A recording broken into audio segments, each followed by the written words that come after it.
আজকে আমরা হেনরিক ফেক্সিয়াসের লেখা দি আর্ট অফ রিডিং মাইন্ডস বইটার কিছু দারুণ দিক নিয়ে কথা বলবো।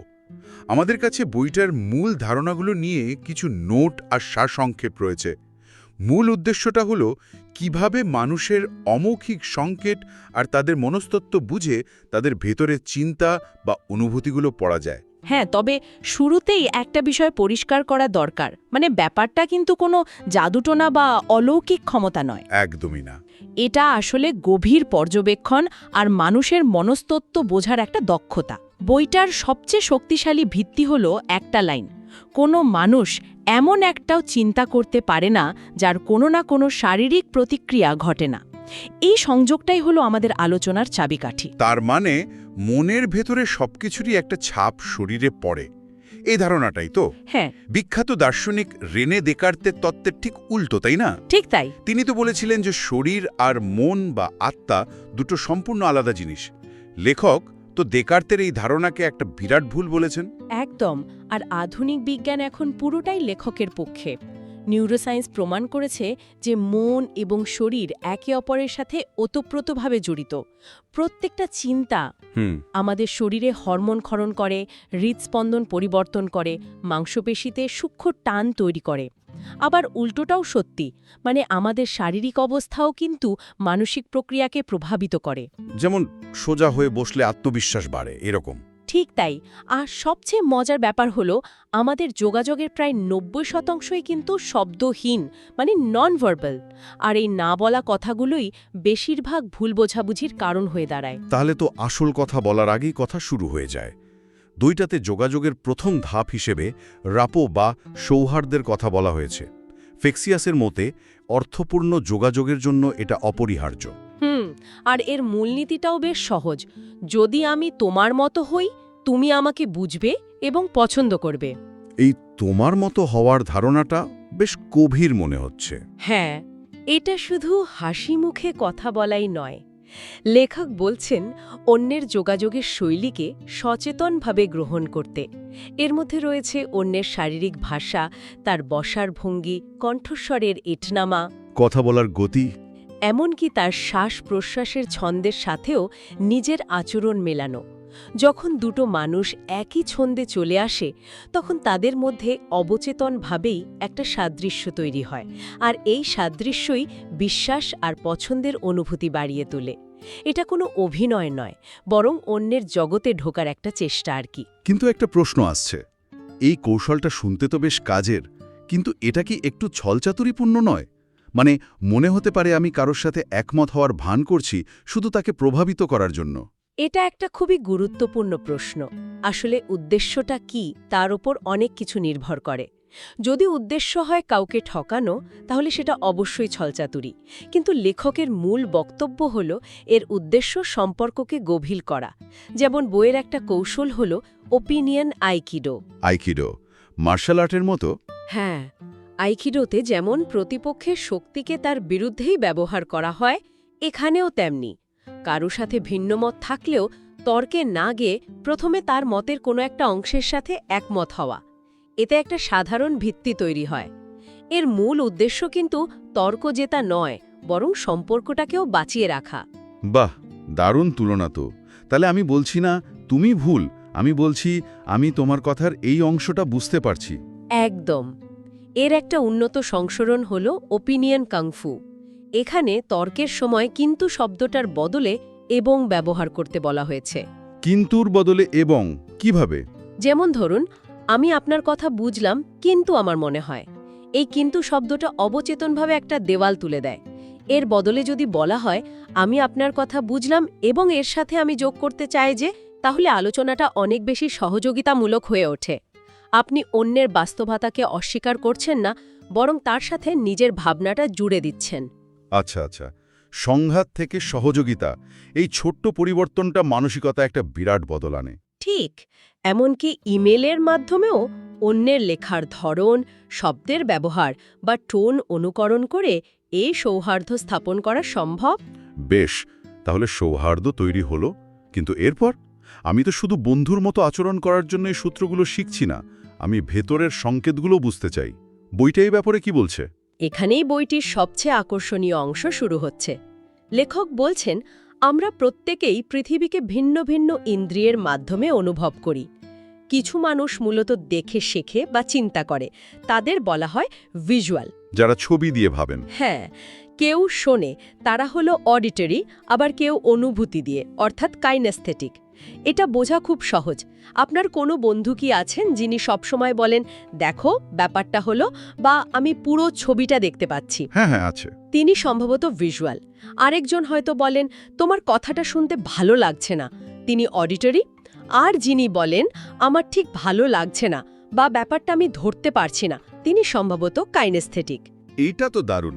তার মানে আমি যদি একজন ভিজুয়াল মানুষের সাথে কথা বলার সময় ছবি বা দৃশ্যকল্প ব্যবহার করি, তাহলে সে আমার কথা অনেক সহজে বুঝবে। ঠিক ধরেছেন। আর এই ইন্দ্রিয়ের সাথে আমাদের চিন্তার সংযোগটা যে কতটা শক্তিশালী, তার একটা চমৎকার উদাহরণ দেওয়া হয়েছে লেবু কল্পনা করার ব্যায়াম দিয়ে। ও হ্যাঁ। যখন কাউকে চোখ বন্ধ করে একটা টক লেবুতে কামড় দেওয়ার কথা ভাবতে বলা হয়, প্রায় সঙ্গে সঙ্গেই তার মুখে লালা চলে আসতে পারে। এটা প্রমাণ করে যে আমাদের মস্তিষ্ক কল্পনা আর বাস্তব অভিজ্ঞতার মধ্যে খুব বেশি পার্থক্য করতে পারে না। কিন্তু আমি কথা না বলে কিভাবে বুঝবো যে একজন মানুষ ভিজুয়াল, অডিটরি নাকি কিনেস্থেটিক? এর কোনো বাস্তবসম্মত উপায় আছে? হ্যাঁ, আছে। আর বইতে এর জন্য ইএসি বা আই অ্যাক্সেসিং কিউজ মডেলের কথা বলা হয়েছে। এটা নিউরো লিঙ্গুইস্টিক প্রোগ্রামিং বা এনএলপি থেকে নেওয়া একটা ধারণা। I accessing কিউজ? মডিটা বলছে, কথা বলার সময় মানুষের চোখের নড়াচড়া দেখে বোঝা যায় সে কোন ধরনের চিন্তা করছে। যেমন ধরুন, আপনি কাউকে তার ছোটবেলার বাড়ির কথা জিজ্ঞেস করলেন। সে যদি ওপরের বাঁ দিকে তাকায়, তাহলে সে সম্ভবত বাড়িটার একটা ছবি মনে করার চেষ্টা করছে, রিকল করছে। হ্যাঁ। আর যদি ওপরের ডান দিকে তাকায়, তাহলে সে হয়তো একটা নতুন ছবি তৈরি করছে, হয়তো সে মিথ্যে বলছে বা কিছু একটা কল্পনা করছে। একইভাবে পাশের দিকে তাকানো শব্দের সাথে জড়িত, আর নিচের দিকে তাকানো অনুভূতি বা নিজের সাথে কথা বলার ইঙ্গিত দেয়। তার মানে কেউ যদি আমার প্রশ্নের উত্তরে ওপরের ডান দিকে তাকিয়ে কথা বলে, তার মানে সে বানিয়ে বলছে। সব সময় নয়, এখানে সতর্কতা দরকার। হয়তো সে আপনার প্রশ্নের উত্তরটা একটা নতুন উপায়ে সাজিয়ে বলার চেষ্টা করছে, তবে এটা একটা শক্তিশালী সংকেত। যেমন আপনি কাউকে জিজ্ঞেস করলেন, কাল রাতে কোথায় ছিলে? সে যদি ওপরের বাঁ দিকে তাকিয়ে বলে, অফিসে ছিলাম, তাহলে সম্ভবত সে অফিসের কোনো স্মৃতি মনে করছে। আর যদি ওপরের ডান দিকে তাকিয়ে বলে, হ্যাঁ, তাহলে একটা সম্ভাবনা থাকে যে সে অফিসের একটা কাল্পনিক ছবি তৈরি করছে। এটা একা কোনো প্রমাণ নয়, কিন্তু অন্য সংকেতগুলোর সাথে মিলিয়ে দেখলে একটা প্যাটার্ন পাওয়া যেতে পারে। বাহ, এটা তো গোয়েন্দা গল্পের মতো লাগছে।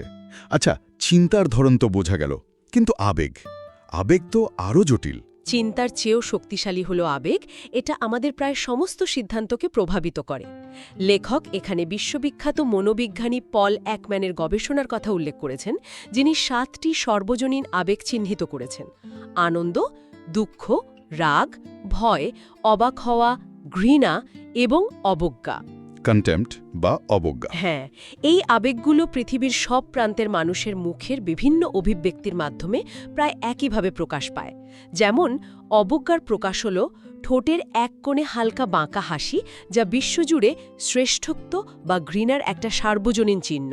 কিন্তু আবেগ প্রকাশ পেলেই তো তার কারণটা বোঝা যায় না। এখানেই তো সবচেয়ে বড় ভুলটা হতে পারে। বইয়ের ওথেলোর ভুল বা অথেলোজ মিস্টেক এর উদাহরণটা আমার খুব প্রাসঙ্গিক মনে হয়েছে। একদম। শেক্সপিয়ারের নাটকের চরিত্র ওথেলো তার স্ত্রী ডেসডেমোনাকে নির্দোষ জেনেও তার তীব্র ভয় আর আবেগ দেখে ধরে নিয়েছিল যে সে অপরাধী। সে আবেগের প্রকাশ দেখেছিল, কিন্তু তার কারণটা ভুল বুঝেছিল। ডেসডেমোনার ভয়টা তো ছিল তার স্বামীর ভয়ঙ্কর রাগ দেখে, নিজের অপরাধের জন্য নয়। ঠিক তাই, এটাই ওথেলোর ভুল। তীব্র আবেগ আমাদের উপলব্ধি এবং স্মৃতিকে বিকৃত করতে পারে। রাগের মাথায় আমরা এমন কিছু দেখি বা মনে করি যা হয়তো ঘটেইনি, আর এই ভুল উপলব্ধি প্রায়ই মারাত্মক সিদ্ধান্তের দিকে ঠেলে দেয়। তাহলে এই সব জ্ঞান বাস্তবে প্রয়োগ করার সময় খুব সতর্ক থাকতে হবে। যেমন ধরুন, মিথ্যা শনাক্ত করার ক্ষেত্রে এটা তো প্রায় সবারই আগ্রহের বিষয়। ঠিক, বইটিতে বলা হয়েছে, মানুষ যখন মিথ্যা বলে তখন তার শরীর থেকে অজান্তেই কিছু সংকেত লিক বা ফাঁস হয়ে যায়। এর কারণ হল, মিথ্যা বলার জন্য মস্তিষ্ককে অনেক বেশি পরিশ্রম করতে হয়। একই সাথে সত্যিটা চাপা দেওয়া, একটা বানানো গল্প মনে রাখা। এবং সেটাকে বিশ্বাসযোগ্যভাবে উপস্থাপন করা। হ্যাঁ, এই পুরো প্রক্রিয়াটা মস্তিষ্কের ওপর প্রচণ্ড চাপ তৈরি করে, আর এই চাপটাই শারীরিক সংকেত হিসেবে বেরিয়ে আসে। কি ধরনের সংকেত? কিছু সাধারণ সংকেত হল কথা বলার সময় অবচেতনভাবে মুখ, ঠোঁট বা নাক স্পর্শ করা। এর পেছনের মনস্তত্ত্বটা হল মস্তিষ্ক যেন বলতে চায়, এই মিথ্যে কথাগুলো মুখ থেকে বের হতে দিও না। এছাড়াও কণ্ঠস্বরের উচ্চতা বা গতি হঠাৎ পরিবর্তন হওয়া বা অস্পষ্ট ও ঘুরিয়ে পেঁচিয়ে কথা বলাও মিথ্যার লক্ষণ হতে পারে। কিন্তু এই সংকেতগুলো তো একজন নার্ভাস বা উদ্বিগ্ন সৎ মানুষের মধ্যেও দেখা যেতে পারে, তাই না? তাহলে শুধু এইগুলো দেখে কাউকে মিথ্যাবাদী ভাবাটা কি বিপজ্জনক নয়? চমৎকার প্রশ্ন। আর এটাই মিথ্যা শনাক্ত করার ক্ষেত্রে সবচেয়ে বড় ভুল। লেখক বারবার সতর্ক করেছেন যে একটিমাত্র সংকেত দেখেই কোনো সিদ্ধান্তে আসা উচিত নয়। সবচেয়ে গুরুত্বপূর্ণ হল বেসলাইন তৈরি করা। বেসলাইন মানে স্বাভাবিক অবস্থাটা জানা। একদম। স্বাভাবিক অবস্থায় একজন মানুষ কিভাবে কথা বলে, তার শারীরিক ভাষা কেমন থাকে, সেটা আগে লক্ষ্য করতে হবে। তারপর যখন আপনি কোনো সংবেদনশীল প্রশ্ন করবেন, তখন যদি তার আচরণে বেসলাইন থেকে বড় কোনো পরিবর্তন দেখেন এবং একাধিক সংকেত একসাথে প্রকাশ পায়, তখন হয়তো একটা সন্দেহের অবকাশ থাকে, কিন্তু একটা সংকেত মানে কিছুই না। প্রায়োগিক দিকের আরেকটি মজার উদাহরণ হল ফ্লার্টিং বা প্রেমের ইঙ্গিত। বইয়ের এই অংশটা আমার বেশ মজার লেগেছে। হ্যাঁ, বইটিতে এটিকে একটি সহজাত এবং অবচেতন সামাজিক আচরণ হিসেবে দেখানো হয়েছে। বিবর্তনের ধারায় প্রাণীজগতে পুরুষেরা যেমন নিজেদের শক্তিশালী এবং বড় দেখানোর চেষ্টা করে, মানুষের মধ্যেও সেই প্রবণতা রয়ে গেছে। ঠিক তাই। যেমন পুরুষরা অবচেতনভাবেই নিজেদের শারীরিক গঠন বড় করে দেখানোর চেষ্টা করে, বুক ফুলিয়ে দাঁড়ানো, দুই পা ফাঁক করে বসা। আর নারীরা সাধারণত এমন ভঙ্গি করে যা তাদের আকর্ষণীয় এবং কিছুটা দুর্বল হিসেবে উপস্থাপন করে, যেমন চুল বা ঘাড় স্পর্শ করা। ঘাড় স্পর্শ করার মাধ্যমে তারা শরীরের একটি দুর্বল অংশ উন্মুক্ত করে দেয়, যা বিশ্বাস এবং আগ্রহের একটি প্রতীকী সংকেত। এই সমস্ত সংকেত বোঝা বা সৌহার্দ্য তৈরির বাইরেও কি অন্যকে প্রভাবিত করার কোনো উপায় আছে? অবশ্যই। প্রভাব বিস্তারের একটি দারুণ কৌশলের কথা বলা হয়েছে, যার নাম অ্যাঙ্কারিং। মানে হলো কোনো একটি নির্দিষ্ট অনুভূতিকে কোনো একটি বাহ্যিক সংকেত বা ট্রিগারের সাথে যুক্ত করা। ট্রিগার যেমন? যেমন স্টিভেন স্পিলবার্গের জজ সিনেমার সেই বিখ্যাত আবহ সঙ্গীত। ওটা শুনলেই যেমন হাঙ্গরের ভয় মনে চলে আসে, যদিও পর্দায় হাঙ্গরকে দেখা যায় না। সঙ্গীতটা ভয়ের একটা অ্যাঙ্কর হয়ে গেছে। আমার ক্ষেত্রে ঠিক এটাই হয়।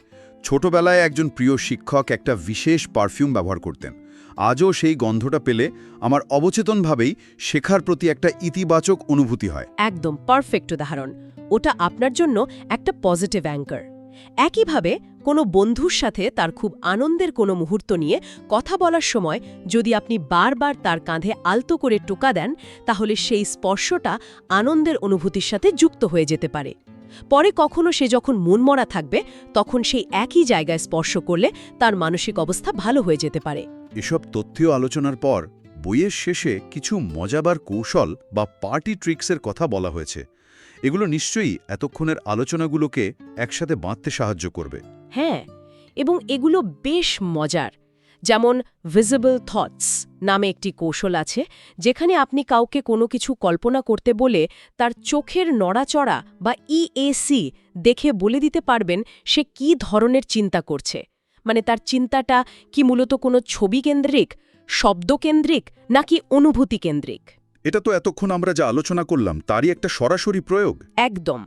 আরেকটা হলো আ বার্ড ইন হ্যান্ড, যেখানে একজন ব্যক্তি তার দুই মুঠোর মধ্যে কোনো হাতে একটি ছোট বস্তু লুকিয়ে রেখেছে, তা তার শারীরিক সংকেত দেখে বলে দেওয়া যায়। এটা কিভাবে সম্ভব? এটা বেশ সূক্ষ্ম পর্যবেক্ষণের ব্যাপার। যখন কেউ বস্তু সমেত হাতটির কথা ভাবে, তখন সেই হাতের দিকে রক্ত চলাচল সামান্য বেড়ে যেতে পারে। এর ফলে হাতের রঙে অতি সামান্য পরিবর্তন আসতে পারে বা মাংসপেশিতে সূক্ষ্ম টান লাগতে পারে। একজন দক্ষ পর্যবেক্ষক এই পরিবর্তনটা ধরতে পারেন। কিন্তু এটা তো খুবই কঠিন মনে হচ্ছে। হ্যাঁ, এবং শুধুই একটা সংকেতের উপর নির্ভর করা যায় না। এর সাথে তার চোখের নড়াচড়া বা অন্যান্য মাইক্রো এক্সপ্রেশনও দেখতে হয়। পেন্ডুলামের ব্যবহারও তো উল্লেখ করা হয়েছে। এটা অনেকের কাছে রহস্যময় বা আধ্যাত্মিক মনে হতে পারে। কিন্তু এর পেছনের বিজ্ঞানটা হল আমাদের অবচেতন মনের ক্ষমতা, যাকে বলা হয় আইডিও মোটর রেসপন্সেস। আমরা যখন কোনো কিছু নিয়ে গভীরভাবে ভাবি, আমাদের মস্তিষ্ক আমাদের মাংসপেশিতে অতি সূক্ষ্ম অদৃশ্য সংকেত পাঠায়, যা আমরা নিজেরাও টের পাই না। আর হাতে ধরা পেন্ডুলামটি কেবল এই সংকেতগুলোকে দৃশ্যমান করে তোলে। ঠিক যেমন আপনি যদি মনে মনে হ্যাঁর কথা ভাবেন, আপনার হাত অবচেতনভাবে একটা নির্দিষ্ট দিকে নড়বে। এটা অনেকটা নিজের অবচেতন মনের সাথে কথা বলার একটা উপায়, কোনো বাইরের শক্তি নয়। সব মিলিয়ে দি আর্ট অফ রিডিং মাইন্ডস বইটি থেকে আমরা যা শিখলাম তা হলো মানুষের মন পড়া কোনো জাদু নয়। এটা আসলে গভীর পর্যবেক্ষণ, সহানুভূতি এবং অমৌখিক সংকেত বোঝার একটা দক্ষতা। এর মাধ্যমে শুধু কথাই বলা যায় না, বরং একটি গভীর সংযোগ স্থাপন করা যায়। লেখক খুব সুন্দরভাবে এই দক্ষতাগুলোকে একটি টুল বক্স হিসেবে বর্ণনা করেছেন। পরিস্থিতি অনুযায়ী সঠিক টুলটি ব্যবহার করতে জানতে হবে। এই টুল বক্স ব্যবহার করে অন্যের মানসিক অবস্থা, তাদের আগ্রহের জায়গা এবং তাদের যোগাযোগের পছন্দের ধরন খুব দ্রুত বোঝা যায়।